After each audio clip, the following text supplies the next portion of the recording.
Hi అండి. ఈరోజు మన topic Udyam registration and MSME registration ఎలా చేసుకోవాలో తెలుసుకుందాం.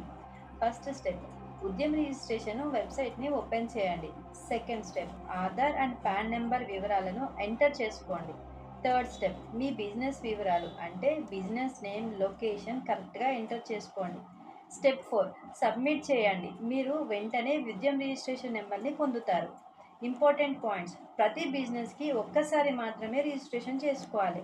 అంటే one pan one registration only. మీరు పాత ఎంఎస్ఎంఈ రిజిస్ట్రేషన్ ఉన్న వాళ్ళైతే ఉద్యమ్ రిజిస్ట్రేషన్లోకి మార్చుకోవచ్చు. Third one, annual updates every year update చేసుకోండి. అంటే ఎవ్రీ ఇయర్ రెన్యువల్ చేసుకోండి. ఫ్రెండ్స్, మీరు ఎంఎస్ఎంఈ ఉద్యమ్ రిజిస్ట్రేషన్ ప్రతి ఒక్క బిజినెస్కి కంపల్సరీ. మీకు ఇప్పటికీ అప్లై చేయకపోతే వెంటనే అప్లై చేయండి. నేను లింక్ని డిస్క్రిప్షన్లో ఇస్తున్నాను. నేను మీకు టిప్స్ ఇస్తున్నాను, సపోర్ట్ కూడా అందిస్తున్నాను. మరిన్ని బిజినెస్ టిప్స్ కోసం నా ఛానల్ని సబ్స్క్రైబ్ చేయండి, లైక్ చేయండి, షేర్ చేయండి. Thank you.